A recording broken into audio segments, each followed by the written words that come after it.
Get ready. Start. Section 27 of the Evidence Act is an exception to sections 24 to 26. Stop.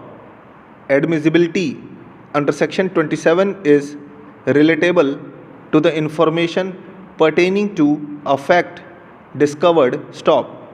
This provision merely facilitates proof of a fact discovered in consequence of information received from a person in custody, accused of an offense. Stop.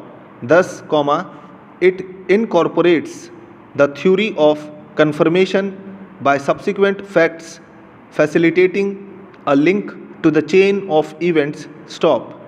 It is for the prosecution to prove that the information received from the accused is relatable to the fact discovered. Stop.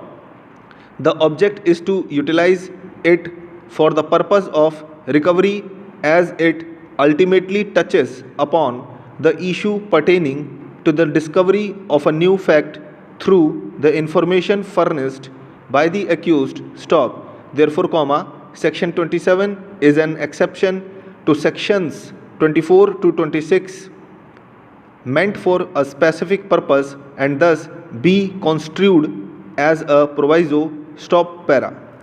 While dealing with an appeal against acquittal by invoking section 378 of the CRPC, the appellate court has to consider whether the trial court's view can be termed as a possible one, particularly when evidence on record has been analyzed. Stop.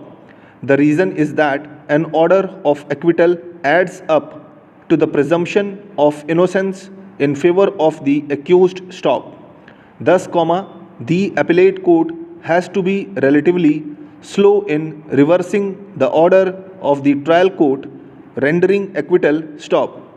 Therefore, the presumption in favor of the accused does not get weakened by only strengthened. Stop.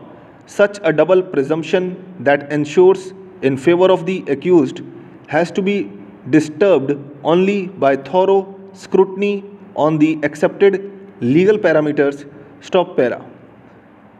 The first information report in a criminal case starts the process of investigation by letting the criminal law into motion. Stop. It is certainly a vital and valuable aspect of evidence to corroborate the oral evidence.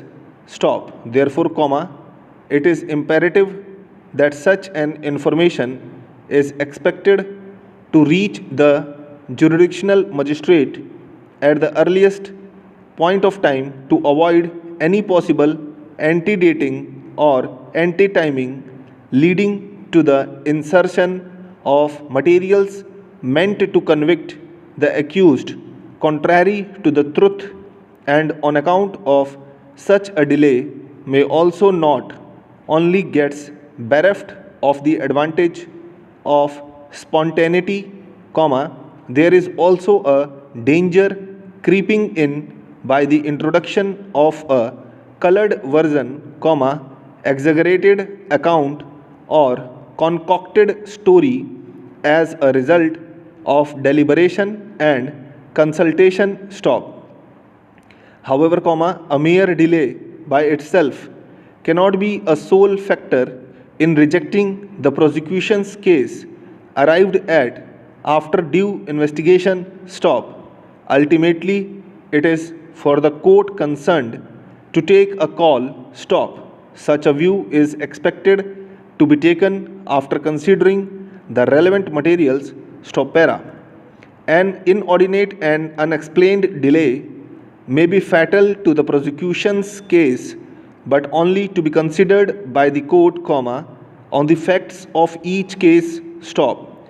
There may be adequate circumstances for not examining a witness at an appropriate time. Stop. However, non-examination of the witness, despite being available, may call for an explanation from the investigating officer. Stop. It only causes doubt in the mind of the court, which is required to be cleared. Similarly, comma, a statement recorded, comma, as in the present case, comma, the investigation report is expected to be sent to the jurisdictional magistrate at the earliest stop. A long unexplained delay, comma, would give room for suspicion. Stop over.